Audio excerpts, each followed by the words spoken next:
This is the case of In-Sook, the woman who killed others to get their insurance money. In the annals of South Korean criminal history, few names are as chilling or as methodically sinister as that of In-Sook. Born in 1976, Eom led a seemingly ordinary life on the surface. Professionally, she worked as an insurance planner in Seoul, a career that not only provided her with financial stability, but also taught her the inner workings of the insurance industry.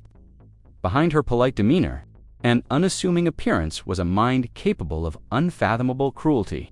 Over the course of 5 years, from 2000 to 2005, she orchestrated a calculated series of crimes that would ultimately lead to her conviction as one of South Korea's most infamous female serial killers. Her identity and likeness were withheld from the public for 19 years, and very few photos of her were only unveiled in the year 2024 on episode 6 of the show named She Killed on Broadcast Television. EOM. Single quotes as crimes were not crimes of passion or impulse. They were systematic, premeditated, and financially motivated. She targeted those closest to her, including 2 husbands, her own family members, and acquaintances. Her modus operandi was chillingly consistent: gain her victims' trust, secretly take out multiple insurance policies in their name, with herself as the beneficiary, inflict injury to justify minor claims, then escalate to irreversible harm or death to collect larger payouts. The extent of her cruelty was matched only by her patience. She waited, sometimes for months, to strike when conditions favored her financially. Her first known victim was her own husband, whom she married around the year 2000. At first, she inflicted minor injuries. She administered drugs to sedate him, and then caused concussions, submitting hospital bills to collect approximately 340,000 South Korean won, around $247. Over time, her methods became increasingly sadistic. She stabbed him in the eyes with clothespins, poured boiling oil on his face, and inflicted deep stab wounds to his abdomen. These injuries, while brutal, were spaced out in such a way that they appeared to be separate accidents. By the time she was finished, she had accumulated around 280 million South Korean won, approximately $204,000 in insurance payouts linked to his suffering. Following his death, Eom remarried. In 2002, her second husband would fare no better, employing the same tactics of drugging and staged injuries. She escalated her abuse until he, too, died under suspicious circumstances in 2003.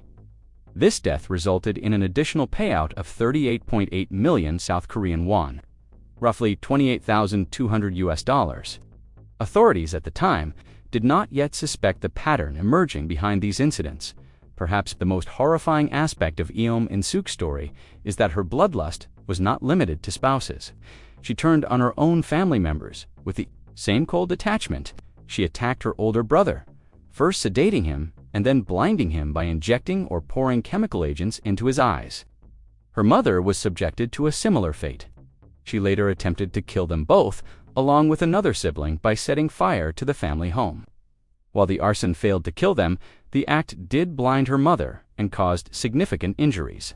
To her brother and sibling, these acts brought her a further 204 million South Korean won, approximately $148,000 in insurance claims.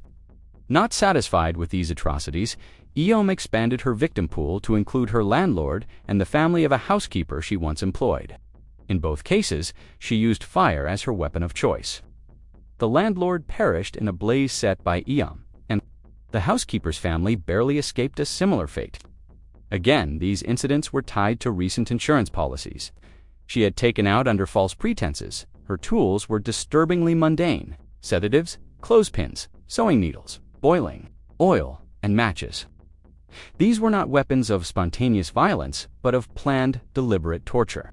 She maintained a perfect facade in public: a grieving widow, a devoted daughter, a polite neighbor, while she plotted and executed acts of brutality behind closed doors. To the outside world, she was merely unlucky in love and life. In reality, she was orchestrating an intricate web of deceit and death. What truly separates In-Sook from many other criminals, particularly female offenders, is the level of cold calculation in her crimes. During a psychological assessment, she scored a perfect 40 out of 40 on the psychopathy checklist, Trivistravized PCLR for short, which is a diagnostic tool used to rate a person's psychopathic or antisocial tendencies. This score indicated a complete absence of empathy, remorse, or moral restraint. Her motive was singular: financial gain. But investigators and psychological profilers also noted her extravagant lifestyle. She was known to spend large sums of money on luxury items and services, such as paying excessively for small errands, indicating that greed was compounded by narcissistic desires for status and attention. Despite the gruesome pattern, EOM managed to evade arrest for years. Her knowledge of insurance law helped her avoid detection, and the slow, insidious nature of her attacks made them difficult to trace. It wasn't until her final arson attack in early 2005 that the authorities began connecting the dots. Surveillance footage, witness testimonies, and insurance records began to paint a damning picture. She was arrested in April 2005, and her trial became a national sensation. In-Sook initially attempted to reduce her sentence by claiming drug addiction and psychological distress. However, toxicology reports and psychiatric evaluations disproved her claims. In October 2005, she was found guilty of multiple counts of murder, attempted murder, insurance fraud, and arson. The court sentenced her to life in prison, and the South Korean Supreme Court upheld the verdict in December 2006. She is currently incarcerated at Sangju Women's Prison, where she remains to this day. For nearly 2 decades, In-Sook's identity was protected by South Korean privacy laws. But in 2024, a true crime docuseries titled "She Killed" aired her story for the first time with full visual disclosure. The series included interviews with surviving family members, crime scene reconstructions, and professional analyses.